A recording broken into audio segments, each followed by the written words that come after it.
This week in news surrounding Israel, Iran has been put on notice. So stay tuned, friends, for all the details.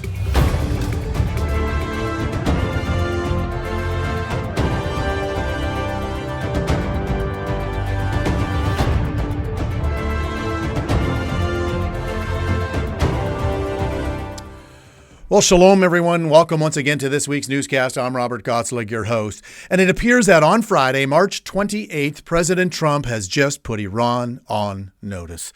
Have a look. Iran is very high on my list of things to watch. And as you probably know, I sent them a letter just recently. And I said, you're going to have to make a decision one way or the other. And we're going to either have to talk and talk it out, or very bad things are going to happen to Iran, and I don't want that to happen. I don't want that to happen. My big preference, and I don't say this through strength or weakness, my big preference is we work it out with Iran. But if we don't work it out, bad things are going to happen to Iran. Wow. Then the Times of Israel, reporting further on this past Sunday, said this. They said that U.S. President Donald Trump threatened Iran on Sunday with bombing and secondary tariffs if Tehran did not come to an agreement with Washington over its nuclear program. Trump said that if they don't make a deal, there will be bombing. Trump said in a telephone interview, it will be bombing the likes of which they have never seen before. There's a chance that if they don't make a deal, that I will do secondary tariffs on them like I did 4 years ago. Of course, Iran responded through Oman saying this. They said that its policy was not to engage in direct negotiations with the United States while under its maximum pressure campaign and military threats. And the Iranian president reiterated this policy on Sunday by saying that direct negotiations with the United States have been rejected. But Iran has always been involved in indirect negotiations, and now, too, the supreme leader has emphasized that indirect negotiations can still continue.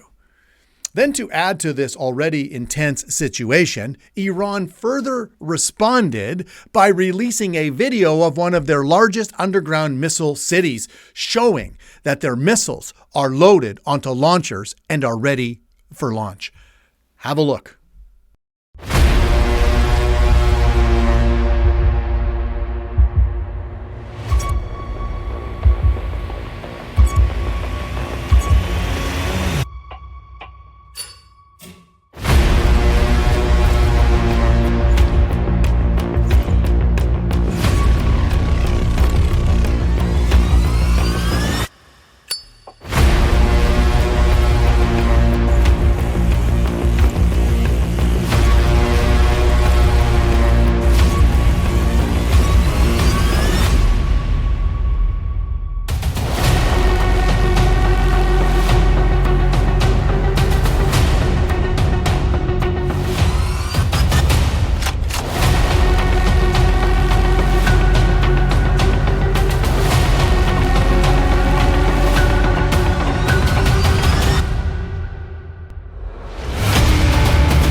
Well, tensions are indeed running high as Iran is hell-bent on achieving a nuclear weapon to wipe Israel off the face of the map, and are what some are saying just mere weeks away from achieving a nuclear weapon, and thus the bolstering of U.S. forces in the Middle East. Fox News reporting on that informed us that Secretary of Defense Pete Hegseth recently sent a second aircraft carrier, the U.S. Navy's USS Carl Vinson, to join the USS Harry S. Truman's Carrier Strike Group, whose deployment was also extended. The U.S. also recently deployed 2 B-2 stealth bombers to the Diego Garcia base in the Indian Ocean, a warning to Iran and Yemen's Houthi militia. The planes are capable of carrying 30,000-pound bunker buster bombs and are now situated within range of Iran. Whoa. And friends, if the U.S. does strike Iran, the question many are asking is, will Israel also be involved? I'm not sure. We're not sure what's going to happen at this point. We'll have to wait to see how this all unfolds.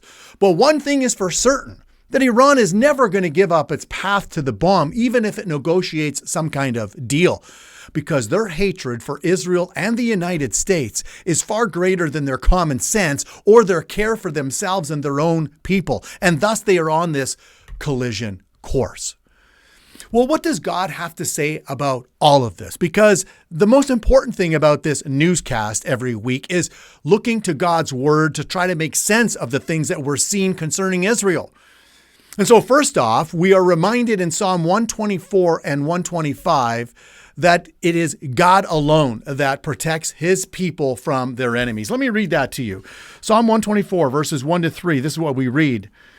If it had not been the Lord who was on our side, let Israel now say, if it had not been the Lord who was on our side when men rose up against us, then they would have swallowed us alive when their wrath was kindled against us. And then I think of Psalm 125, verse 2. We read, as the mountains surround Jerusalem, so the Lord surrounds his people from this time forth forever.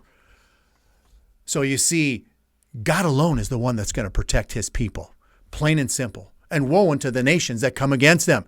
And so secondly, this is the other thing that we can learn from God's word, that Israel is going nowhere. Isaiah chapter 54, verse 17 tells us this.